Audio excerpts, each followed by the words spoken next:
Selamat datang di Awakening Live. Ini adalah Jennifer Leclerc, pendiri gerakan Global Awakening Prayer Hubs di lebih dari 100 negara. Negara Anda bisa menjadi yang berikutnya. Visi kami, sebelum kita masuk ke pengajaran, visi kami adalah melihat pusat doa di setiap kota, di setiap negara, karena kami berjuang untuk jiwa-jiwa yang diselamatkan, gereja-gereja yang dihidupkan kembali, dan bangsa-bangsa yang terbangun. Anda dapat mempelajari lebih lanjut tentang cara bergabung secara resmi dengan kami, mendapatkan lebih banyak pelatihan, lebih banyak persekutuan, lebih banyak doa di awakeningprayerhubs.com.new. Cek situsnya, Anda akan senang telah melakukannya. Ada hadiah gratis di sana untuk Anda hanya dengan memeriksanya. Jadi hari ini kita akan membaca dari Intercessors Devotional saya, dan Anda dapat menemukannya di situs web saya di jenniferleclerc.org atau di Amazon. Dan saya tidak akan direkam sebelum membaca renungan ini. Saya akan dimiwasnya, saya akan menjelaskan lebih lanjut tentang pengajaran penting ini. Saya percaya ini adalah sesuatu yang perlu benar-benar diperhatikan oleh setiap pendoa syafaat, terutama di musim ini. Jadi Anda ingat dalam bilangan 12,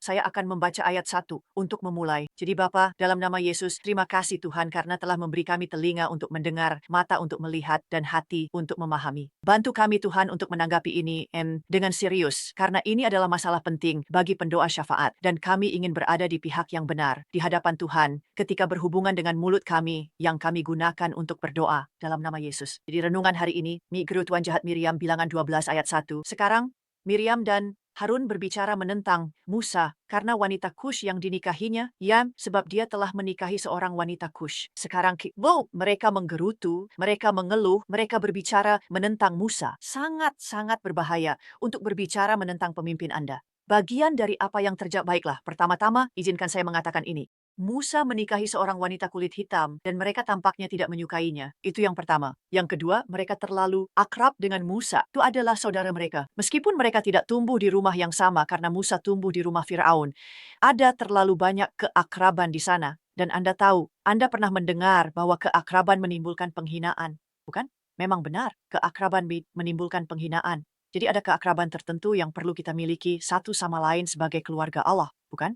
Tetapi kita harus sangat berhati-hati untuk menarik garis, untuk menetapkan batasan bahwa ketika seseorang berada dalam posisi kepemimpinan, bahkan jika kita sangat dekat dengan mereka di ranah lain, ketika mereka berdiri dalam jabatan itu, ketika mereka berdiri dalam peran itu sebagai pemimpin, kita perlu menghormati pengurapan itu, jubah itu, otoritas itu.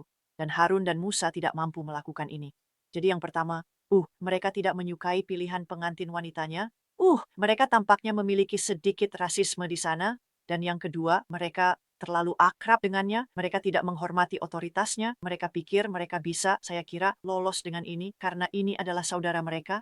Dan itu bukan cara kerja kerajaan. Sekarang, kita tahu bahwa Harun adalah imam besar. Dia melayani sebagai Nabi Musa, juru bicara untuk orang Allah, karena Musa dalam pelayanan awalnya sedikit gugup mendekati Firaun, dan kita tahu bahwa Miriam sendiri juga seorang nabiah. Jadi, mari kita selami, dan saya akan menguraikan ini dari devotional pendoa syafaat saya. Miriam adalah seorang nabiah, tetapi dia tidak selalu menggunakan mulutnya untuk menubuatkan nyanyian Tuhan.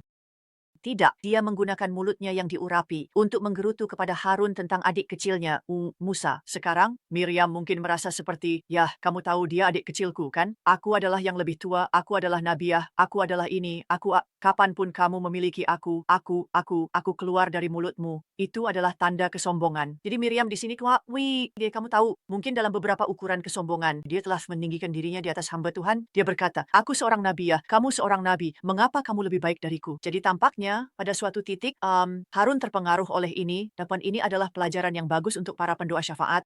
Mudah untuk terjebak dalam gosip, mudah untuk tertarik dalam gumaman, mudah untuk menjadi korban dari roh mengeluh. Dan saya percaya bahwa dialah yang menarik Harun ke dalam ini, karena dialah yang menderita hukuman yang besar. Harun tidak terkena kusta, tetapi Miriam yang terkena. Dia adalah seorang penghasut. Jadi kita tidak ingin menjadi orang dalam kelompok doa kita yang menghasut pemberontakan melawan pemimpin. Saya katakan kita tidak ingin menjadi orang dalam kelompok doa kita yang mengkritik pemimpin doa yang telah Tuhan tetapkan untuk memimpin pertemuan doa. Karena Tuhan tidak menghukum dengan kusta. Mayoso ada kusta spiritual. Waps dan wuro melihat Anda tercemar, berdosa, dan di luar tatanan kerajaan. Dan saya percaya itu membuka diri Anda untuk serangan. Saya tidak mengatakan Tuhan akan membawa penghakiman atau malapetaka kepada Anda. Tuhan mencintai Anda, tetapi kitalah yang membuka pintu bagi serangan musuh. Jadi lihatlah ini. Tampaknya Harun ikut serta, tetapi pada akhirnya Tuhan memegang Miriam bertanggung jawab.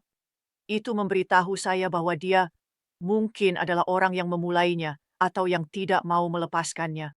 Bahkan jika Harun membuat komentar dan Miriam, wow, Anda tahu awat. Bahkan jika Harun yang memulainya, Miriam langsung terlibat. Seperti nasi putih, dan tidak mau melepaskannya, terus saja mengaduk-aduk masalah. Mungkin Harun membuat komentar ringan, tentang ketidakpuasan, mungkin kita tidak tahu. Tetapi Miriam adalah orang yang benar-benar menancapkan paku di peti mati. Jadi Miriam, apa yang terjadi? Dia menjadi korban dari roh menggerutu. Banyak orang dalam lingkaran peperangan rohani saat ini menyebut roh menggerutu sebagai roh Miriam. Seperti kita menyebut Jezebel karena itu adalah Miriam yang mempersonifikasikan roh menggerutu ini. Dia menyerahkan dirinya pada hal ini. Dia menjadi korban dari itu. Dia jatuh ke dalam godaan untuk menggerutu melawan pemimpin Israel, orang pilihan Tuhan. Dan Tuhan mendengarnya. Anda tahu Tuhan mendengar segalanya dan Tuhan mendengar ketika kita mengeluh pendoa syafaat itu. Dia tidak tahu cara berdoa. Saya tidak tahu mengapa pemimpin membiarkannya. Bukan urusanmu, Jina. Siapa kamu untuk menghakimi hamba orang lain? Siapa saya? Untuk menghakimi hamba orang lain, bisakah kita jujur? Saya tahu ini sedikit. Anda tahu lebih kuat daripada 2 Awakening Lives. Awakening Wednesday sebelumnya. Saya percaya ada roh menggerutu di dalam perkemahan. Saya merasa sangat kuat tentang ini karena orang Israel terkenal suka menggerutu melawan Musa dan Harun. Bukankah begitu? Mereka selalu berkata, seharusnya kita kembali ke Mesir. Kami tidak suka manna ini, manna buruk ini. Miriam menolaknya. Kamu seperti temanmu. Jika kamu berada dalam kelompok doa syafaat, bergabunglah dengan kelompok yang berbeda. Itu tidak diterima di Awakening Prayers. Kami tidak mentolerir perpecahan. Kami tidak mentolerir keluhan, gerutuan, bodohan, fitnah, gosip, persaingan. Kami adalah satu kesatuan. Kami adalah prajurit dalam pasukan Tuhan. Kami pendoa syafaat. Kami tidak bisa keluar barisan. Kami sedang dalam misi di sini. Amin. Kami berfokus pada misi Awakening Prayer Hubs. Jadi roh gerutuan ini, saya kira Miriam mendengarkannya dan jelas dia akhirnya setuju dengannya dan dia mungkin bahkan sudah memiliki kesamaan dengan itu sejak awal. Dan itulah mengapa sangat penting bahwa kita tidak mendengarkan roh gerutuan atau roh lain yang bukan Roh Kudus kapanpun. Miriam pada akhirnya tunduk pada roh gerutuan yang omong-omong sangat menular. Itu menular. Maksud saya, gosip itu menular. Mengeluh itu menular. Saya berhati-hati dan menarik diri dari orang yang mengeluh. Saya berusaha untuk keyword percakapan karena itu menular. Saya tidak butuh godaan itu. Anda tahu salah satu kata Yunani untuk mengeluh berarti tetap tinggal. Jadi ketika kita mengeluh, kita hanya tetap berada dalam situasi yang sama. Kita tidak menyelesaikan masalah. Kita tidak berdoa dengan sungguh-sungguh. Kita tidak mencoba untuk mendamaikan hal tersebut. Kita hanya tetap di sana. Kita terjebak di tempat itu. Musuh memastikan hal itu. Jadi Miriam pada akhirnya tunduk pada roh gerutuan yang sangat menular. Dia seharusnya tahu lebih baik. Dan Musa, dengarkan. Musa bukan hanya pemimpin yang ditetapkan Tuhan bagi orang Israel. Lagi pula dia adalah saudara perempuan Musa. Ini adalah saudara kandung Miriam sendiri, yang hidupnya dia bantu bentuk dengan menyembunyikannya dalam keranjang di Sungai Nil untuk menghindari dekrit pembunuhan Firaun. Jadi pada suatu waktu, dia adalah pendukung Musa dan sekarang dia menjadi pengkritik Musa. Bagaimana bisa berbalik seperti itu? Bagaimana kita bisa membalikkan keadaan seperti itu?